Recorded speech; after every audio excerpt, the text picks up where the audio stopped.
Hablaremos del vals y de la locura que por el vals se desató en Viena. Esto fue a principios del siglo XIX. Con el vals se llegó a cambiar la fisonomía de la ciudad incluso, y junto con el deseo ferviente de bailarlo, se produjeron algunas situaciones por lo menos extravagantes. El cantante irlandés O'Kelly, que fue amigo y a veces intérprete de Mozart, escribió algo acerca de lo que vivió en Viena ya a fines del siglo XVIII. La afición de las damas por bailar el vals era tan bestial, dice O'Kelly, que no soportaban el menor obstáculo a su placer. Hasta tal punto llegaba esto que incluso mujeres que estaban embarazadas participaban de los bailes con tanto furor que habían preparado unos cuartitos junto a unos salones para el caso de que llegaran a dar a luz súbitamente.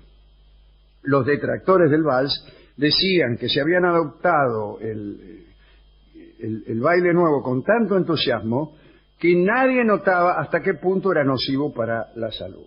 Algunos decían que bailar el vals toda una noche provocaba vértigo constante, debilitamiento de la vista y callosidades en las patas, me imagino yo, que podían incluso conducir a gangrenas intratables. Eso no.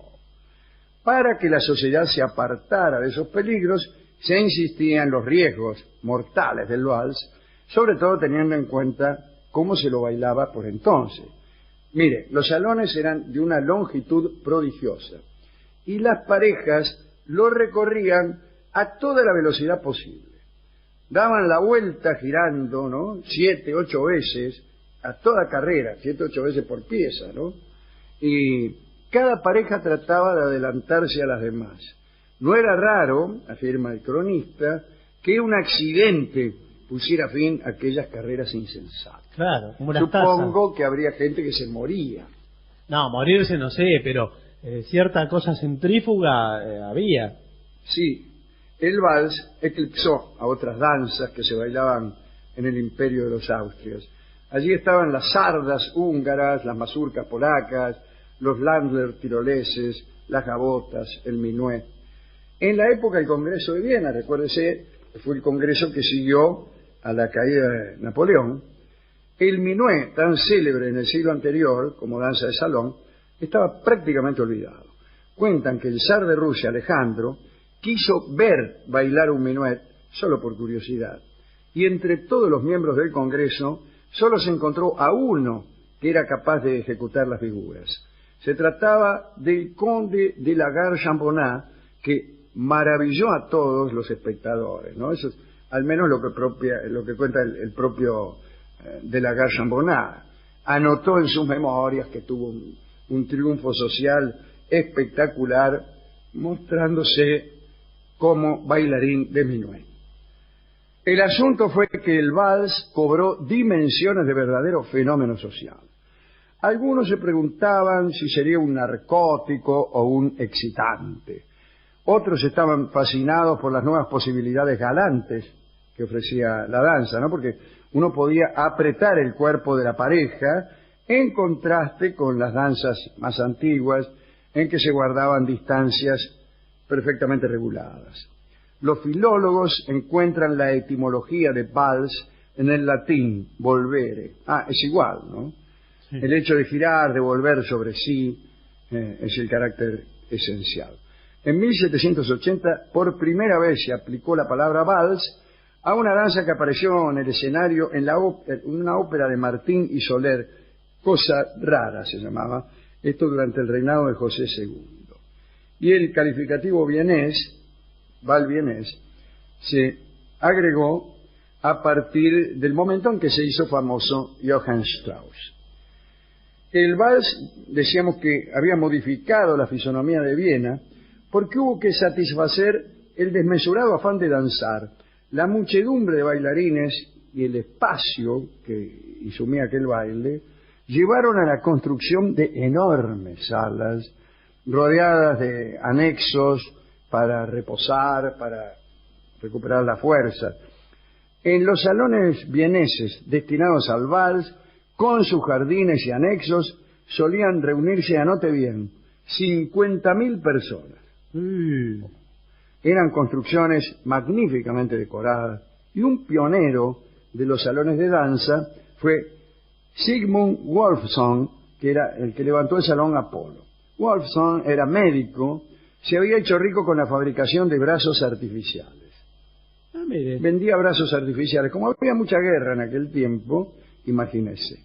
Pero más ganó con los que pagaban por acostarse en su lecho de salud. Era una especie de cama que provocaba fantasías amorosas, ¿no? Una cama eléctrica que se calentaba y provocaba ciertos escozores placenteros. Bueno, cubierto de honores por el emperador Francisco, Wolfson tuvo licencia para construir el más grande de los salones de baile.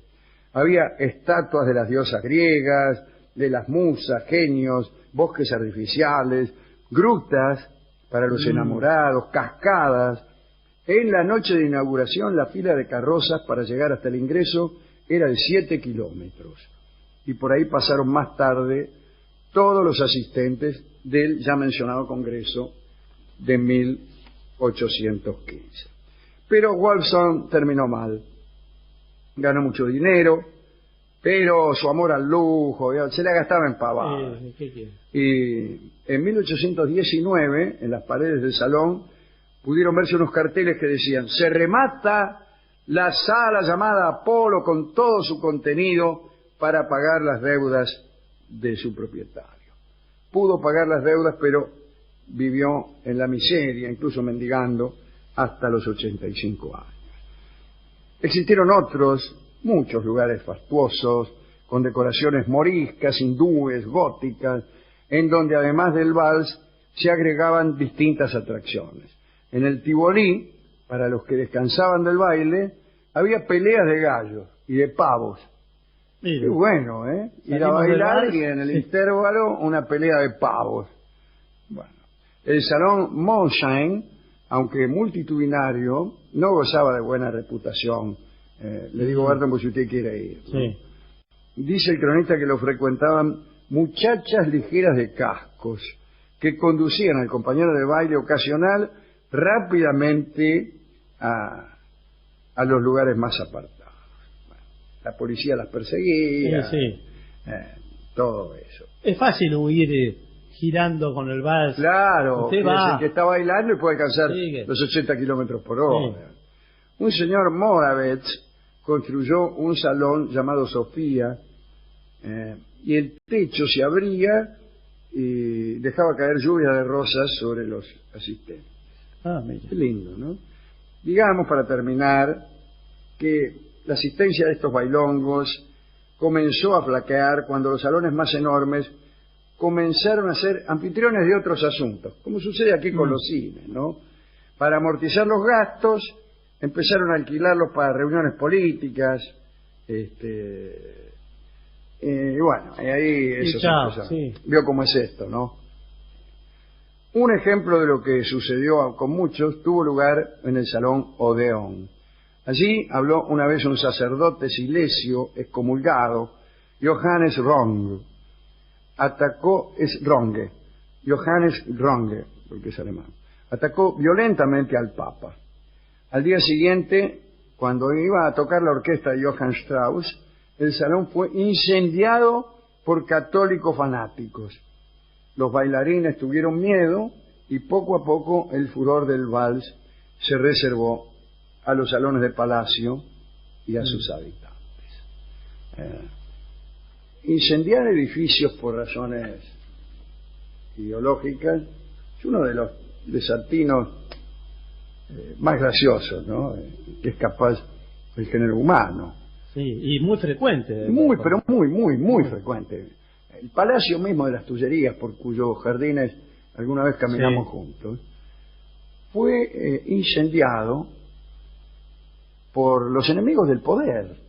Esto fue allá por 1871, en ocasión de la guerra franco-prusiana. Pero lo incendiaron justamente porque era un símbolo del poder. hubiera sido mucho mejor tomarlo, destinarlo a otros fines. Acá ha pasado incluso también hay gente que se quejaba del aprovechamiento de la ESMA como centro cultural y como centro muy importante que ha sido de actividades muy beneficiosas, porque decía que el edificio, etcétera, etcétera, como si el culpable de las muertes que allí hubiera sido el edificio. Pero no es así. No, fue resignificado. Pero exactamente, es mucho mejor recuperarlo, resignificarlo y aprovecharlo, ya que es un bien.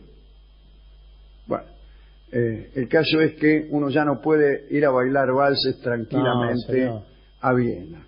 Y en esos grandes salones había pocas columnas también, porque ese es un detalle, digo, del diseño de esos salones de baile tan grandes, que mientras menos columnas tienen, y mejor se baila. Imagínese, si usted tiene que andar gambeteando, además de la gente, a las columnas, es horrible. Es difícil. Igual no sé cómo lo sostienen. Yo recuerdo de acá, en Mar del Plata, acá nomás, el Hotel Provincial tiene un gran salón, gigantesco, y no tiene columnas, ni una sola columna en el medio. Es que bueno, el Provincial es un edificio construido con mucha sabiduría. Es de Bustillo. Y ahí está también, bueno, los techos, como se recuerda un edificio que tiene más de 2000 años, que es el Panteón, en Roma. El Panteón no tiene columnas y tiene un techo enterizo, que fue creo el primero que se hizo con ese tamaño, el Duomo que le llaman, el Duomo.